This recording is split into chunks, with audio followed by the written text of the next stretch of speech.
Mr Chairman, I seek a call on this title and commencement clause, and I'd like to put them the other way round and actually go to the commencement date, which is the 1st of October 2015.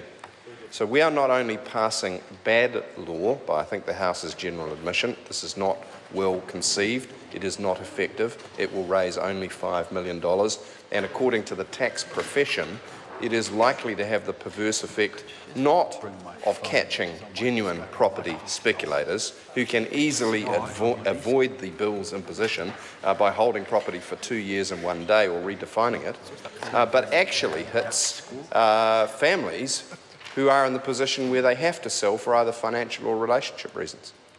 And that is a perverse outcome. So why are we doing this retrospectively? Why are we passing in November a bill which has its commencement date in October?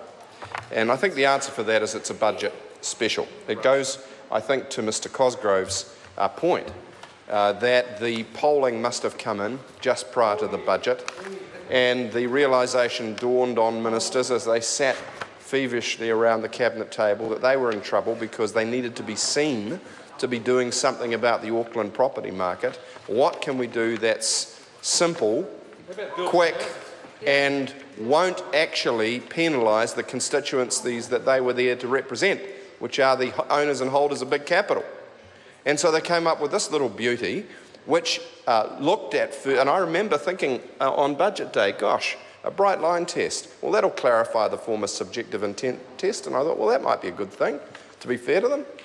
And then thank you to the profession, because when the accountants came in and the lawyers came in and testified to the Select Committee, they made absolutely clear this bill was rubbish.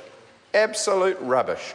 And officials who would be providing free and frank advice, at least if Ian Rennie ever stood up for them, yes, Mr Bishop, if the State Services Commissioner ever stood up for public service prerogatives, which in a former life that member specialised in running down, because they shall do as the minister says, not as the facts say. But nonetheless, officials have said in this bill it'll only raise $5 million. Only raise $5 million, so it must have ticked all the boxes for urgent budget legislation. And then it had a truncated Select Committee process, sir, which identified but couldn't fix the fundamental problems with the bill, and we've been through most of them in part one of this bill. And now we are committing the double sin of passing hasty legislation retrospectively. Why? Because it's poll-driven fruitcake stuff.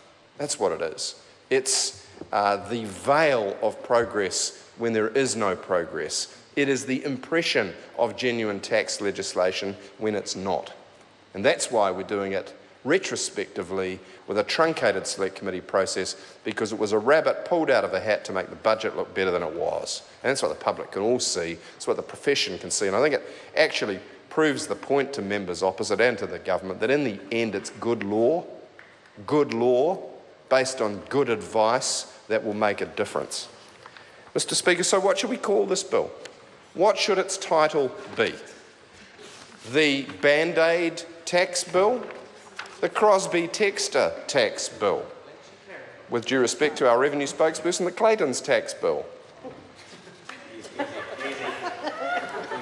The tax bill you have when you're not having a tax bill?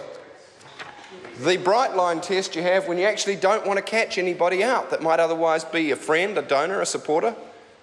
Because goodness knows the property speculators in the banking community won't be waiting up at night to see whether this bill's been passed. They'll be sleeping soundly in their feather fluff beds. This bill does almost nothing. Almost nothing. Maybe that's the proper title for it, sir. The almost nothing tax bill.